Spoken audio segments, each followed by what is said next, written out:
नमस्कार दोस्तों, आज मेरा एक छोटा सा टॉपिक है।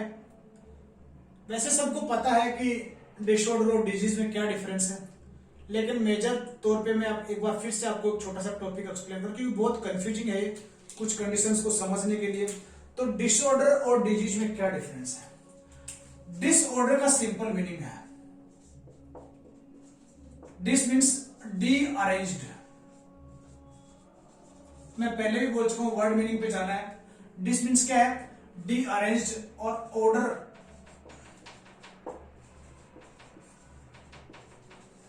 ऑर्डर का मीनिंग क्या है? सीक्वेंस। सो डिसऑर्डर का डेफिनेशन क्या रहेगा? It is A D arranged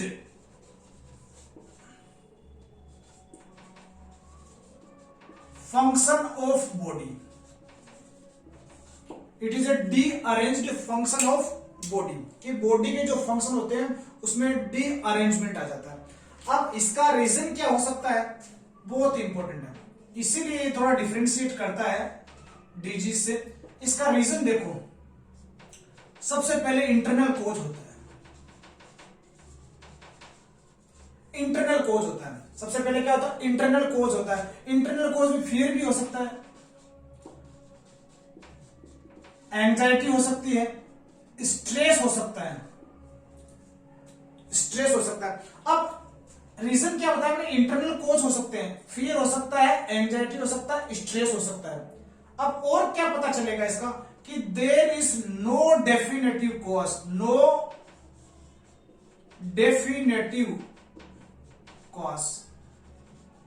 यहां पता नहीं चल रहा। स्ट्रेस भी कारण हो सकता है, एंजाइटी भी कारण हो सकता है, फियर भी कारण हो सकता है।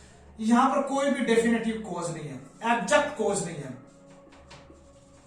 एब्जेक्ट कॉज नहीं है। और इसके और भी कारण हो सकते हैं। ये बाई बर्थ भी हो सकता है। क्या हो सकता है? बाई बर्थ भी हो सकता है। और एक और इंपॉर्टेंट कारण है, ये जेनेटिक भी हो सकता है।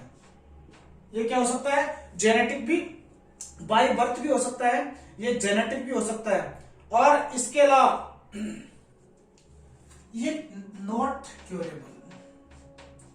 ट्रीटमेंट पॉसिबल नहीं है, इसको ट्रीट नहीं किया जा सकता।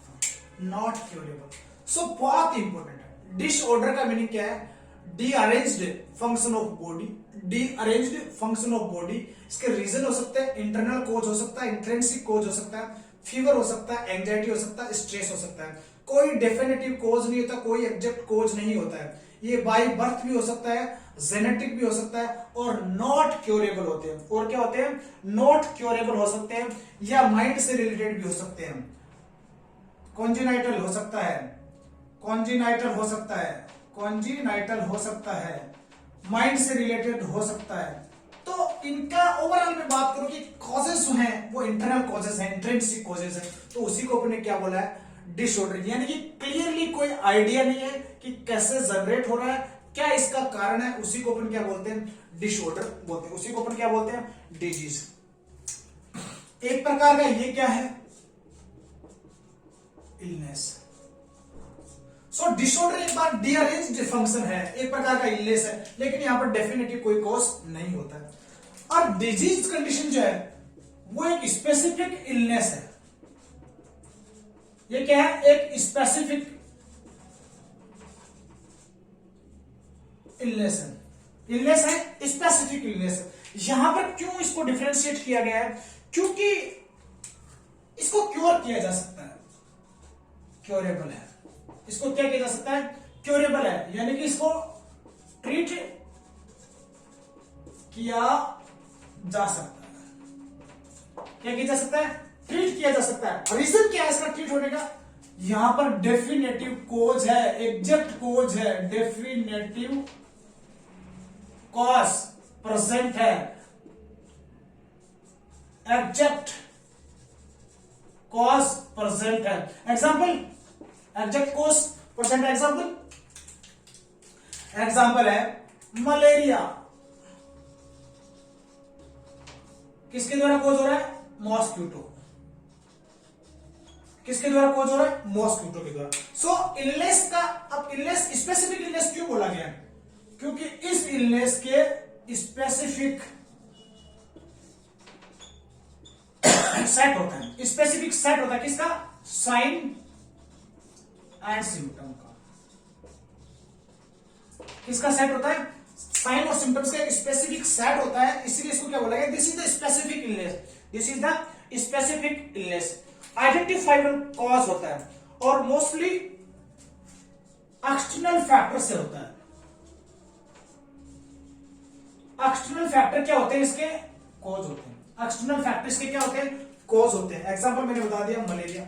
So overall this is the specific illness, या जहां पर क्या होते हैं, स्पेसिफिक सेट्स होते हैं, साइन सिम्टम्स होते हैं, एक्सटर्नल कॉज होते हैं। इसके सारे के सारे कॉज कैसे होते हैं, एक्सटर्नल कॉज, डेफिनेटिव कॉज होते हैं। इसको क्योर किया जा सकता है, माइंड से रिलेटेड नहीं है। उसको ऊपर ने क्या बोला है, डिजीज। तो डिजीज का सिंपल मीनिंग है क्योरेबल है, एग्जैक्ट कॉज होता है, और स्पेसिफिक साइन एंड सिम्टम्स का क्या होता है, ग्रुप होता है। तो मैं डेफिनेशन में यही रहेगा। यहां पर डीअरेंज है फंक्शन, इंट्रिंसिक कॉज होता है, डेफिनेटिव कॉज नहीं है, ट्रीटमेंट नहीं है, नो नॉट क्यूरेबल है, कॉन्जेनिटल और माइंड से रिलेटेड। तो ये दोनों के बीच में मेजर डिफरेंस है डिसऑर्डर और डिजीज। ओवरऑल मैं इसको समरी करना चाहता हूं कि डिसऑर्डर बॉडी के फंक्शन का डीअरेंजमेंट है, जहां पर कोई डेफिनेटिव कॉज नहीं होता है, अनआइडेंटिफाइबल कॉज होता है, और इसके अलावा ये इंट्रिंसिक फैक्टर है, मोस्टली बाय बर्थ हो सकता है, जेनेटिक हो सकता है, कॉन्जेनिटल हो सकता है, ये सारे इसके रीजन हो सकते हैं। तो कोई डेफिनेटिव ट्रीटमेंट भी यहाँ पर नहीं है।